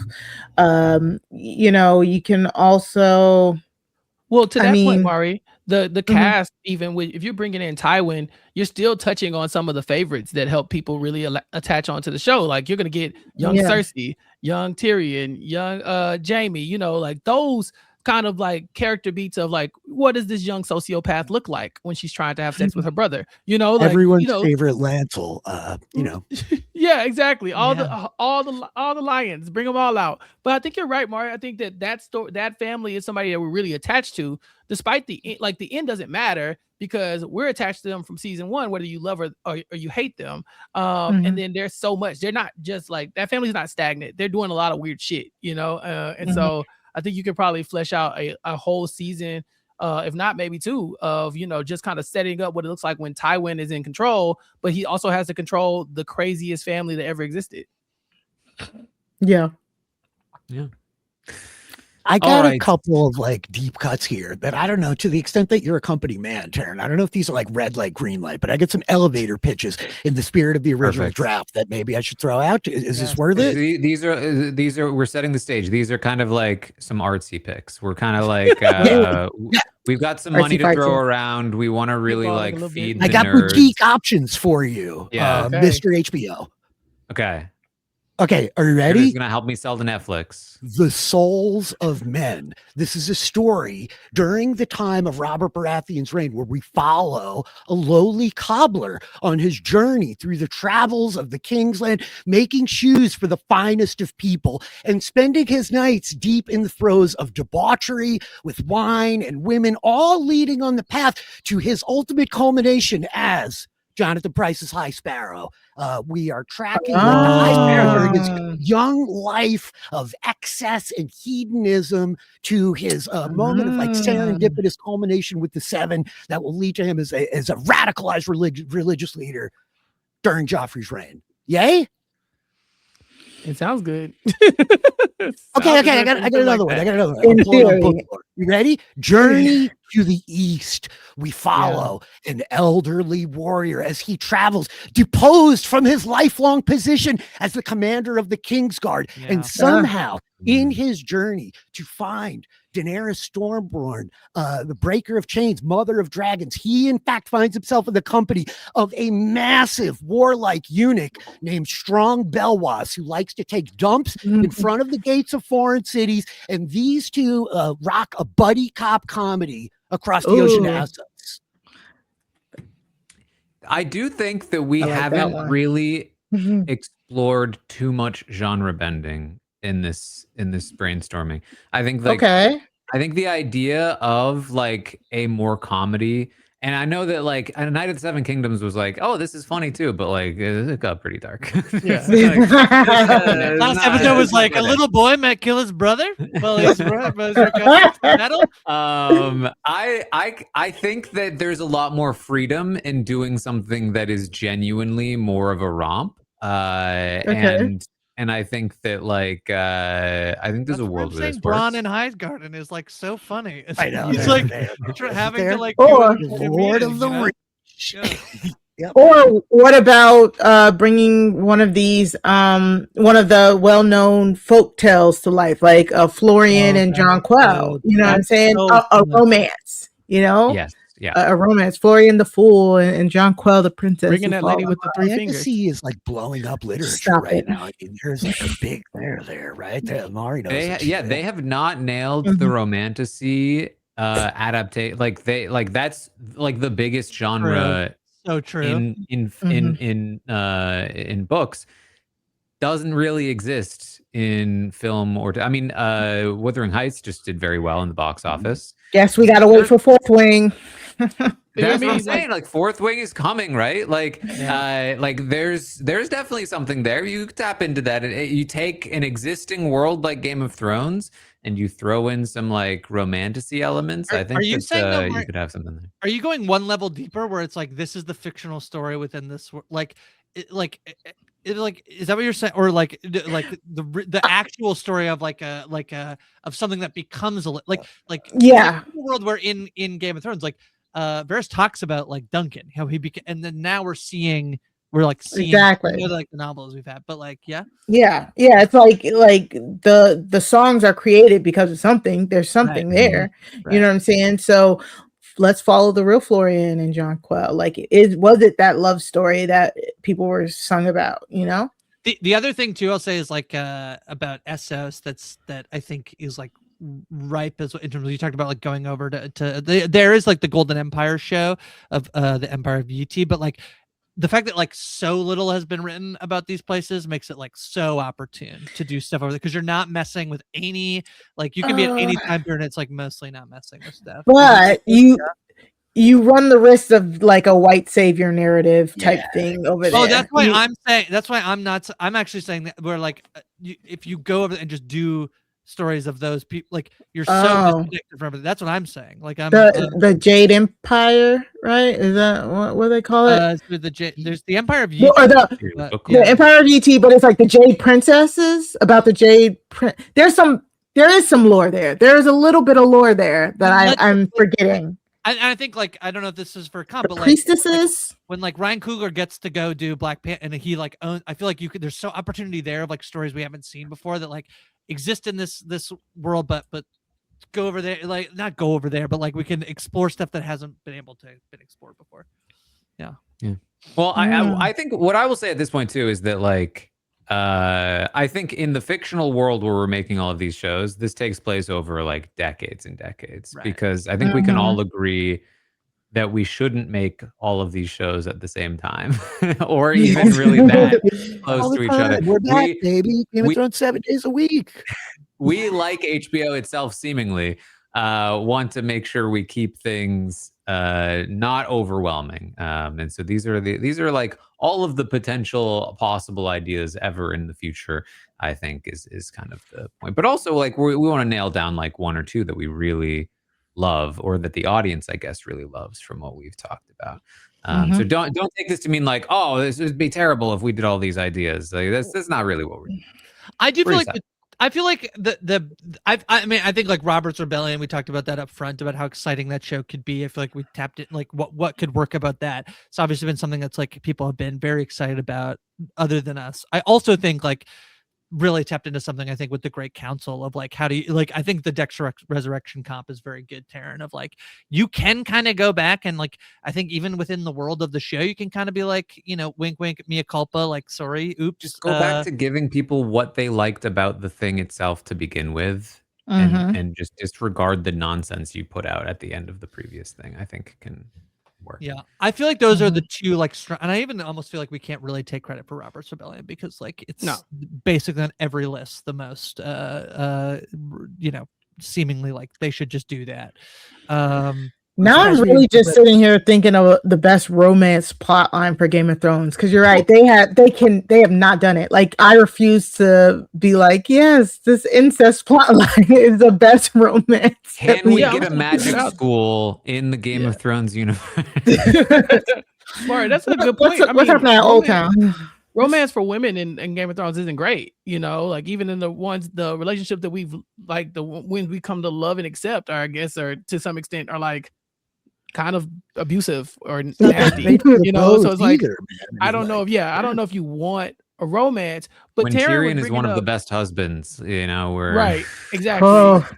Exactly. So what if you like, since Tara's talking about like genre bending, is there any world where we could do like almost like a crime show or something like that? Because you know we have all of these like systems in Game of Thrones. I'm thinking like the Iron Bank exists, you know, the faceless men are running around. Like, do we have like almost like a protagonist, kind of like a crime fighter that we can use to like, I don't know, be in the streets and kind of gold cloaks. Yeah, with gold cloaks. Oh, yeah, the gold cloak, but the gold. Like, really, they're corrupt themselves though, so right. But like, do we get one that's like on the inside who wants to change it from the inside? Well, okay, you know? I think you could do it. So again, you just don't go anywhere where we like know the characters, but just go like within the time period of any, even when the Targaryen, like even at House of the Dragon, if you just go to the north. I guess during the House of Dragon you can't really do it because the characters do end up mattering. But like at some point you could just like go, and then like you have like Stark, like, you know, like I won't let this murder, you know, and then he's figuring out how to solve the murder, you know, like, so, oh, somebody took out a loan from the, like, you know, This might work with one of my D tier pitches. I got here Reeds of the North, wherein we track Jojen and Mira as they make their way to pilgrimage across the north to get to Bran Stark. But we could flip it and just see the lone Reed holds because like Mira lives through the end of what the hell happens to that poor girl after that saga. As like she literally looks at Bran like, that's it. That's it. Yeah, she's like, I'm going home. He's like, yeah, sorry, I got to walk into this tree. Well, thanks, though. Thanks. And then she just like goes home. So does she in fact become like a Batman-esque crime fighter of like the Branagh woman who's just like purging the last of like the Bolton loyalists across the north? The faceless men, shadow assassins type thing sounds fun. I like that. Killing like the different princes and Bravos and across the Three Sisters and stuff like that. Like just Quantum Leap, but with the faceless. Godspeed. You could do it with King Bran. I'm a new person every episode. I mean, something, you know. I also think that the faceless men can be used in your spy drama. You know, the one that you were talking about, like because I think that's a power that we saw used like a handful of times in Game of Thrones, and people were like, "There's a lot of potential there that they didn't." We really didn't do it enough, honestly. So I think people would be looking forward to seeing. You know, we probably can't do it every episode, but you know, like that plot twist where the person you thought was the bad guy the whole time takes off the mask and they're actually the faceless man. Battlestar Galactica, but with faceless men. Who's the Cylon? I think there's some there too. But yeah, I think the genre bending thing got me excited, Taran, just because like that's great. It was because you know it's kind of like because Game of Thrones is so fantasy, but I think there's little stories that you can tell within. I just think romance is really tough. I mean, you could do like you do the romance of men, Mari, probably better than you could the romance of women. Renly and Sir Loras. Heated rivalry, but Game of Thrones. Yeah, we probably got it. It took an hour and 20 minutes, but we got there. We got it. They're jousting foes, turn lovers. Even if you think about what is that in House of the Dragon, Corlys' son, right? You know, like even some of that's very compelling because it's not from rape. You know, it's not from like you're gonna force you to have my kids, lady. You know, like there is definitely turmoil there. But I think you could really do kind of like the star-crossed lovers thing from a different kingdom. Obviously, you know, it's frowned on for multiple reasons, but you could probably dive into something like that more than you could do like a male-female relationship in this universe. It's so bad for women, you know, like it's just tough. Again, though, I think like you don't have to be like you could just pick a place and then you don't have to be.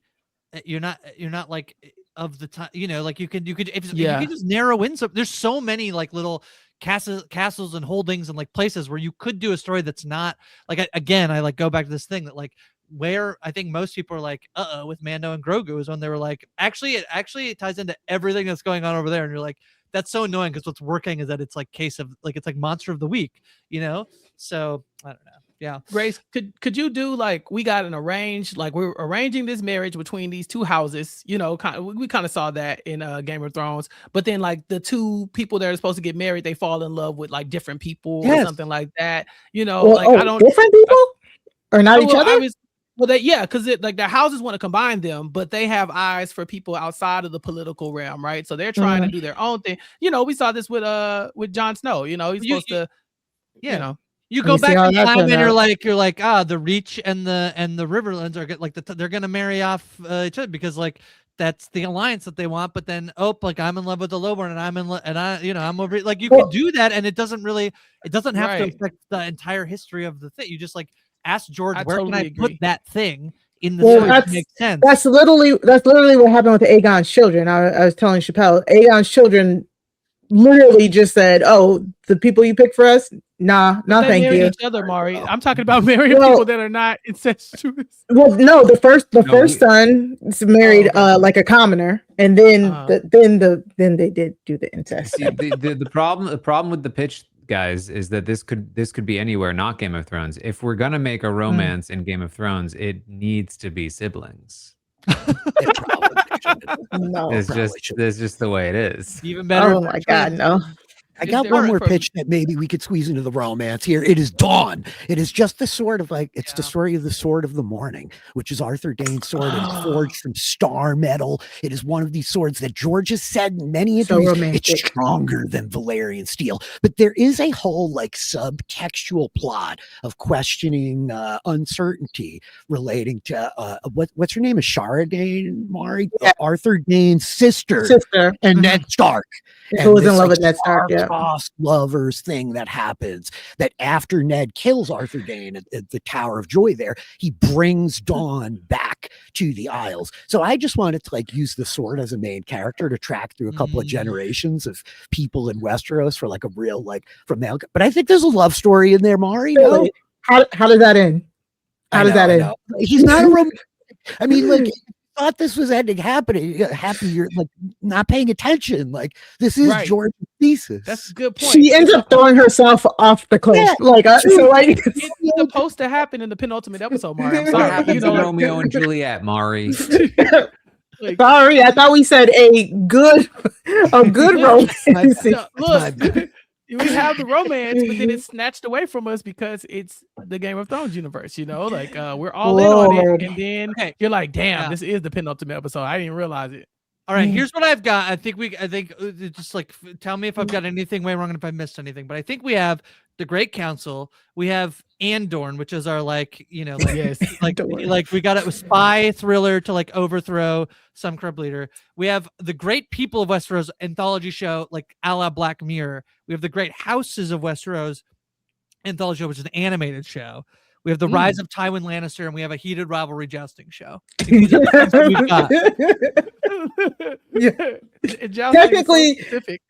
Technically, one of those anthologies is the World of Ice and Fire, and it's just I think different stories. Yeah, the World of Ice. Yeah, that's the animated one. Yeah. Definitely that's good. I think that the Great People of Westeros one is more like this is where Terrence just said Tom Cruise shows up but like that idea of like who would you want to follow for one episode? Like what's the story you could tell that you don't need a full show? Yeah. No, that's so. I love that. Including the one. It's very funny. I'm going to include that one. Let us know in the comments which you like best, and which we would like to see made. And I'm going to add the High Sparrow one too. I think that was rich. That was I like Souls of Men. Yeah, the Souls of Men. Yeah. SOLES. I actually really love that idea as like a standalone, like I tried to like Prestige, some vaguely things. Well, just even just like an anthology episode where that is the twist, where you didn't know it was that guy until the end of it. Perfect. Yeah, it's great. Damn, I'm already spoiled though. That's gonna suck. That's my bad. I'm sorry. All right. Anything else that we should talk about before we wrap up the Tastemakers this week outside of Game of Thrones? Have you guys? We don't usually get so many guests on at once. Have you guys been watching anything? I don't know when you did that, Chappell. Oh, just for you. Chappell's been watching 1,000-player Minecraft Civilization. It's so good. Okay, we should say, like, what's now? I gotta look this up. It's so very good. Okay, let's give the pitch because it's basically like it's like an hour and a half ish. Like, and basically what it is this guy does 2 hours long. A lot of these. He does a lot of versions of these, but there's a really highly acclaimed version of this. It's the only one I've watched, but there are many versions. But essentially, he often puts people into a Minecraft lobby and then they play, and there's different like things that he like sort of a philosophy sort of thing. So in this one, it's called 1,000 Players Simulate Civilization Rich and Poor. Yes, that's the one, Taran. I found it. So this one, half of the people, 500 people, are put on the side of a Minecraft server that has very limited resources, almost nothing, and the other half have barren. Yes, barren, and then the other half has almost like it's abundant. It has so much stuff, and it's basically like. What happens to how do they create civilization? And basically, if you die in the game, you're dead. You're dead. You can't come back. Yeah, all real players, and you're supposed to like go and just role play, and they create the civilizations, and there's like newspaper organizations and like all kinds of like roles. And what's fun too is that like everybody all the people that participated, there are like side videos of like. here's Oh. my journey through this. I was a part of the Canadian cartel or whatever, and like I was like I was on Barbie What? Island, and this was our journey. Yeah, so on the limited resource, like somebody finds like the sum of the resources, they're like, okay, and now what are we gonna do with this? Like, and like the idea that they eventually they probably will, they think that they'll come together at some point, so people start building a bridge. Like, what a waste of resources to build a bridge. Like, why we should not do that. It's just so fast, and it's just a really great story. Really well edited and put together. The so music good. choice is Minecraft. really good. It's so good. Okay. Yeah. I'll add that. I just imagine myself as the guy selling the bread, like that's kind of like, I'm like, where do I fit in here? It's like, I'm not doing anything important, so yeah, I definitely watched that recently. Can we talk about we will be covering over on Recap Kickback. If you don't know, me and Chappell, Recap Kickback. This is what what we've been doing. We just came out of the Westeros kickback, and we're straight into Reality Check, America's Next Top Model. So I don't know if you guys watched the 3-part docu series about Top Model, but me and Chappell will also have a panel of guests talking about it over on Recap Kickback. It's everywhere. Everybody's talking about it. I've been hearing about it. Yeah, I haven't watched it yet. I never watched the original show, so I wasn't like. But I still kind of want to watch it. Yeah. I didn't watch the show, and everyone's like, the doc is good, so you should watch the doc. It's such a peek behind the curtain of like reality TV, reality TV in a lot of ways, because it was a time where it was such a high grossing show. It was so popular, despite all the horrible things that people were watching happen on. Like, it's like reality TV with no live feeds. Exactly. And now you have people talking about the stuff behind the scenes, and you're like, well, we kind of saw it, because even the product was kind of problematic, but people were okay with it. Now, years later, with new eyes, younger eyes, fresher eyes, more intelligent people are looking at this thing and saying like, yeah, this was bad. This was really bad, and you should probably analyze it a little bit more. So yeah, it's a fun documentary, 3 parts on Netflix. So Mari and I are talking about that this week.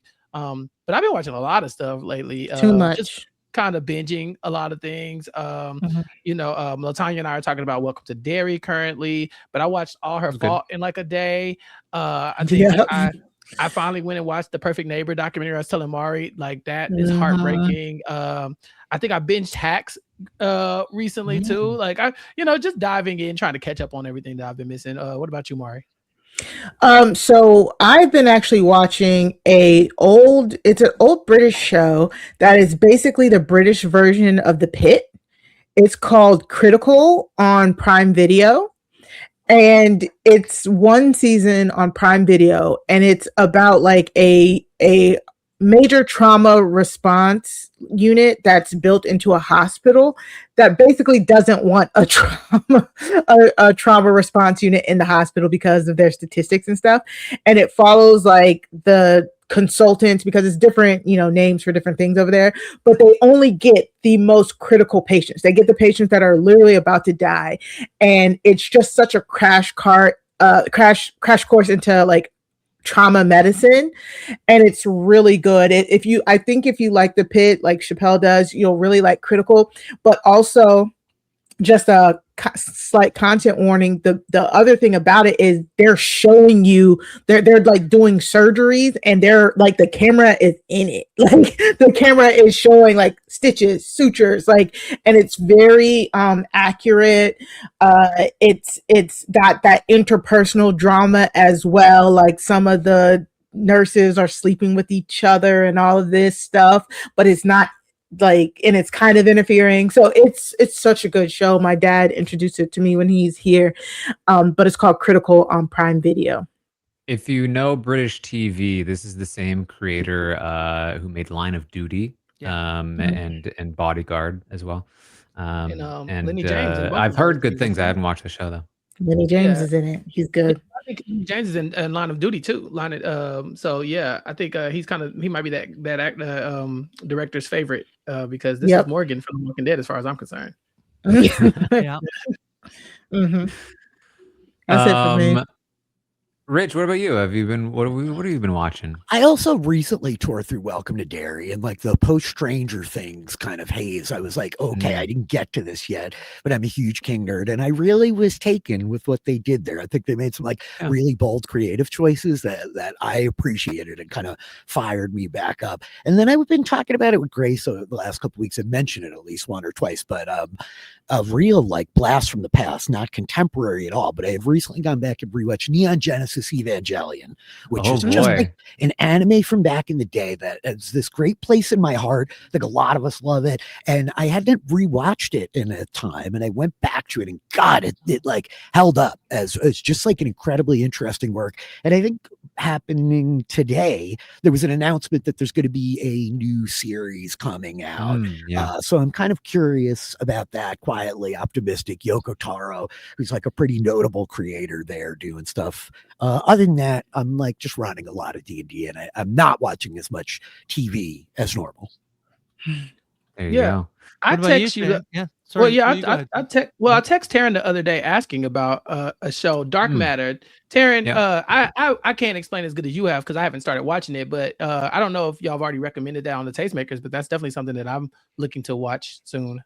I think we talked about it. Yeah, at some point, right? Season 2 is coming. I'm not sure exactly how soon, but it's based on a book by Blake Crouch, and very interestingly, show run by the author. So we obviously have like news about Brandon Sanderson show running and sort of being in charge of his properties. There is an example of this to some degree, and this was at Apple as well, so that makes some amount of sense.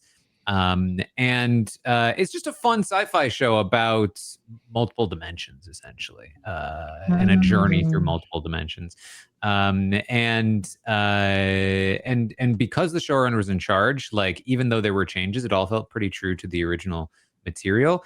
Season 2 goes beyond the book. There's no sequel, as far as I'm aware. So, but again, the author is in charge, and so he's kind of like creating a sequel to his work in television form for season 2, which is very interesting. I think it says early 2026 was the projection. So, but I don't know if we have a date. Okay, maybe now summer. Maybe it's pushed back a little bit. Who knows?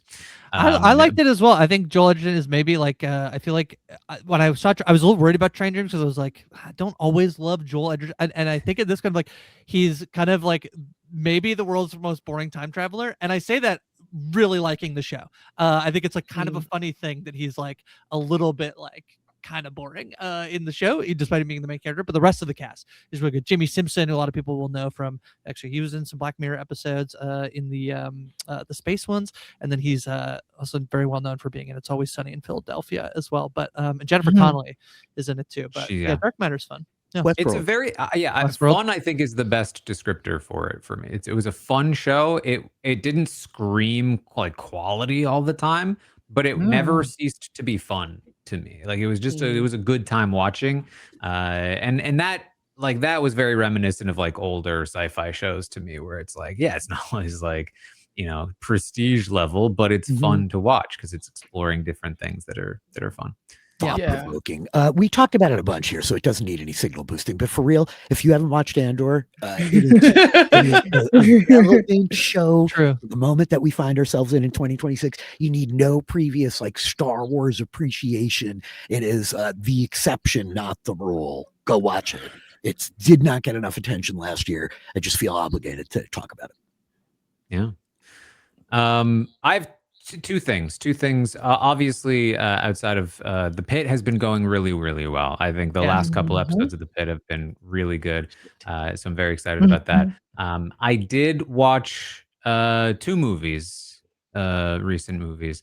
I watched The Phoenician Scheme, Wes Anderson, which is Wes Anderson's latest movie.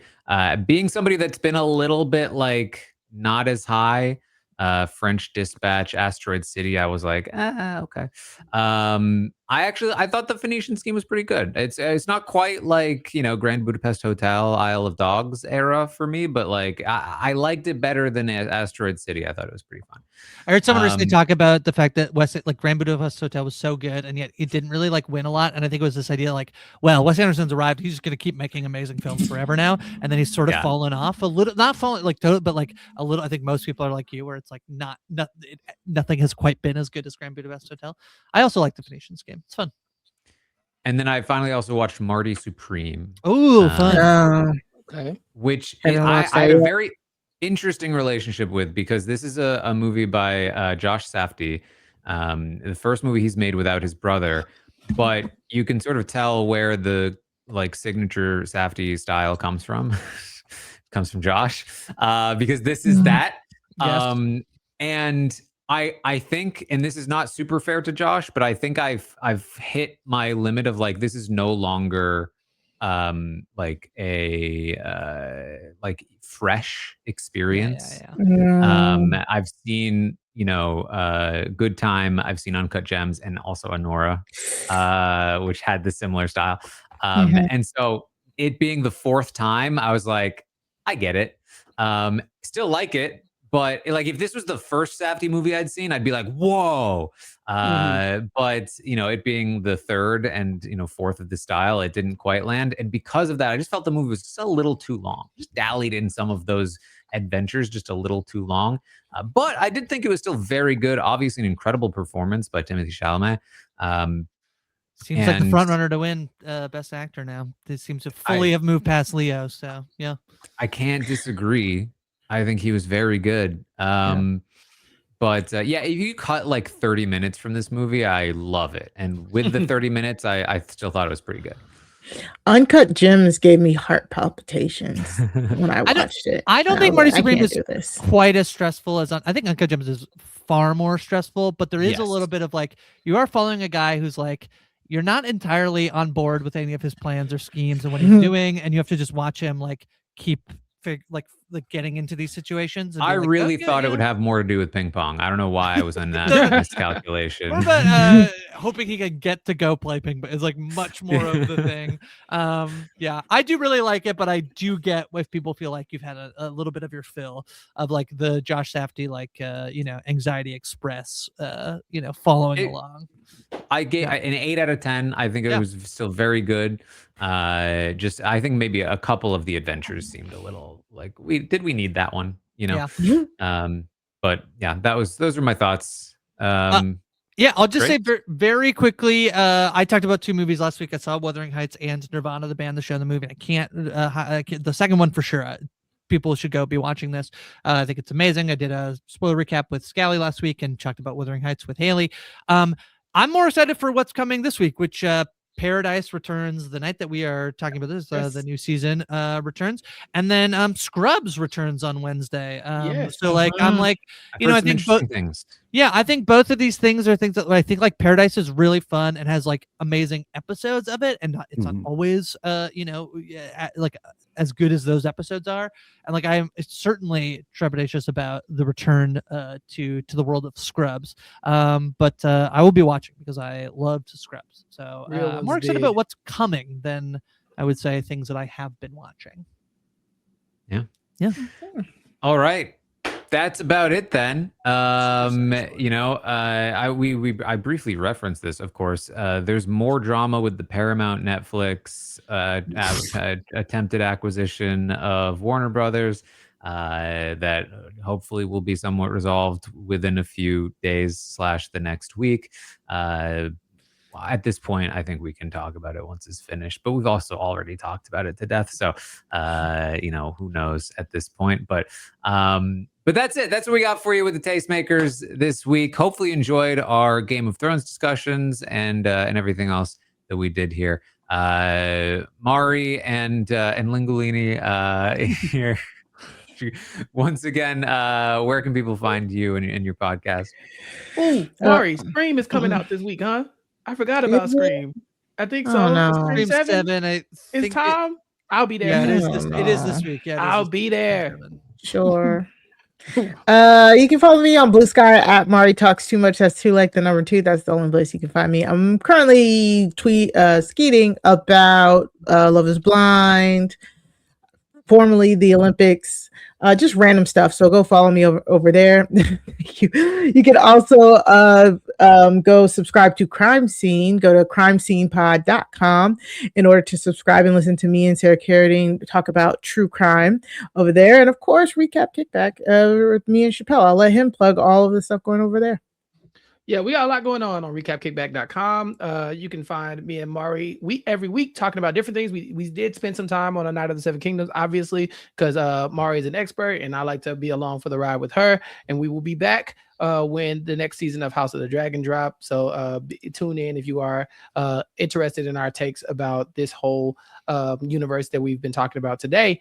Other than that, Welcome to Dairy coverage with me and Latanya. We've been taking the full spoiler approach to talking about it because Latanya is really into the books. So she's been able to kind of talk about how the show kind of attaches a lot of the things in the universe together in ways that they hadn't been before. And so that's a good time. Mari already talked about our America's Next Top Model panel this week. Haley Strong and Gia will be joining us as well. Gia and I have been talking about Abbott Elementary since the beginning of time, and we will continue. So there's that coverage too. And Chantel and I are going live every week to talk about the Flavor of Love cinematic universe. We've now reached I Love New York season 1. Chantel, being that she was Canadian at a certain time, she missed out on those VH1 shows. So she is reacting to them and for the first time, seeing some of the things that really created the reality TV landscape that we have today. So tune into all of that and more at recapkickback.com and subscribe on YouTube, youtube.com/@recapkickback. All right. And Rich? Yeah, I'm at DM Philly and all the places on the internet. The best place to find me is probably on Discord. I'm a mercenary dungeon master. I will run Dungeons and Dragons for you and your friends and your family if you want to. So you can track me down on Discord and hit me up for that. Screen and Page podcast. We're talking about TV. Grace and I just wrapped up talking A Night of the Seven Kingdoms. Taylor and I with What Did I Miss, going back watching old classic movies. We got some more things coming in the next couple of weeks, but you could find the social medias for that at Screen Page Pod and all the places you might look for it. There's a link tree in the bio that'll lead you back to our Discord where you can hit me up directly. All right. And Grace? I'm on social media at Hi from Grace. I think that's good for me this week, Taran. What about you? Yes. Find my Patreon. We got a bunch of shows starting. Australian Survivor, Survivor 50, and House of Villains. All going to be talked about, covered, watched on my Patreon. Find it over there. That's what we have for you. Thank you so much for joining us this week on the Tastemakers, and we will see all of you next time.